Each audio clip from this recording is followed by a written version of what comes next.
The Gospel according to Luke, chapter 20. One day, as he was teaching the people in the temple and proclaiming the good news, the chief priests and the scribes came with the elders and said to him, "Tell us, by what authority are you doing these things? Who is it who gave you this authority?" He answered them, "I will also ask you a question, and you tell me. Did the baptism of John come from heaven, or was it of human origin?" They discussed it with one another, saying, "If we say from heaven, he will say, 'Why did you not believe him?' But if we say of human origin, all the people will stone us, for they are convinced that John was a prophet." So they answered that they did not know where it came from. Then Jesus said to them, "Neither will I tell you by what authority I am doing these things." He began to tell the people this parable. A man planted a vineyard and leased it to tenants and went away for a long time.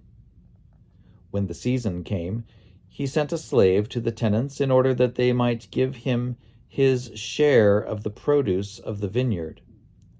But the tenants beat him and sent him away empty-handed. Next, he sent another slave. That one also they beat and insulted, and sent away empty-handed. And he sent still a third. This one also they wounded and threw out. Then the owner of the vineyard said, "What shall I do?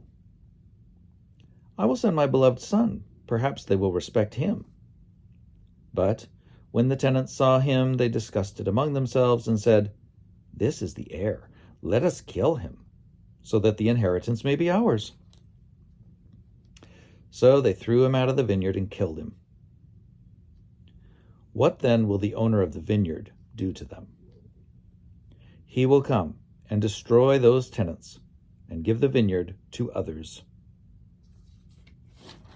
When they heard this, they said, "Heaven forbid." But he looked at them and said, "What then does this text mean? The stone that the builders rejected has become the cornerstone. Everyone who falls on that stone will be broken to pieces, and it will crush anyone on whom it falls." When the scribes and chief priests realized that he had told this parable against them, they wanted to lay hands on him at that very hour, but they feared the people.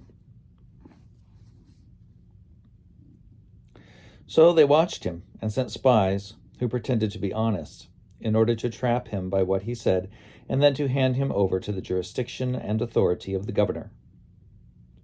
So they asked him, "Teacher, we know that you are right in what you say and teach, and you show deference to no one, but teach the way of God in accordance with truth. Is it lawful for us to pay tribute to Caesar or not?"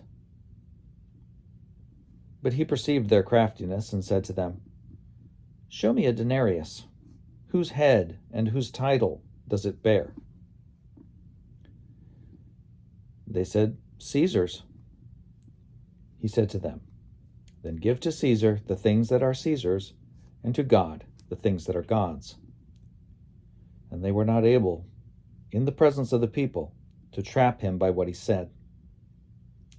And being amazed by his answer, they became silent. Some Sadducees, those who say there is no resurrection, came to him and asked him a question. "Teacher, Moses wrote for us that if a man's brother dies, leaving a wife but no children, the man shall marry the widow and raise up children for his brother. Now, there were 7 brothers. The first married a woman and died childless. Then the second and the third married her, and so in the same way all 7 died childless.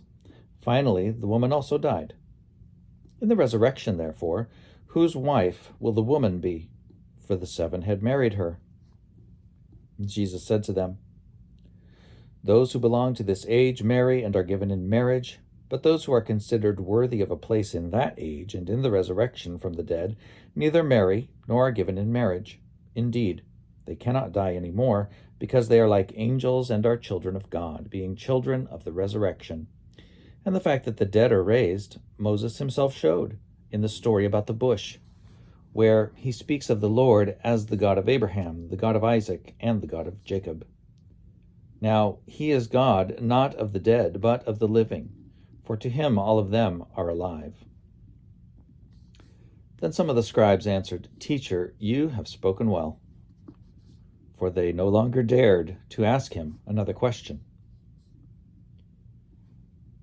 Then he said to them, How can they say that the Messiah is David's son?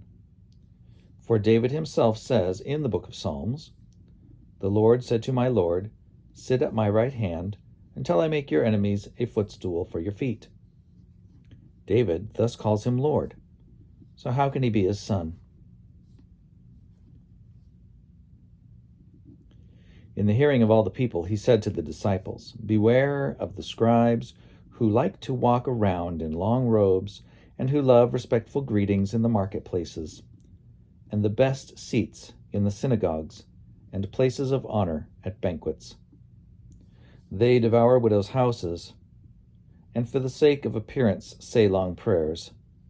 They will receive the greater condemnation.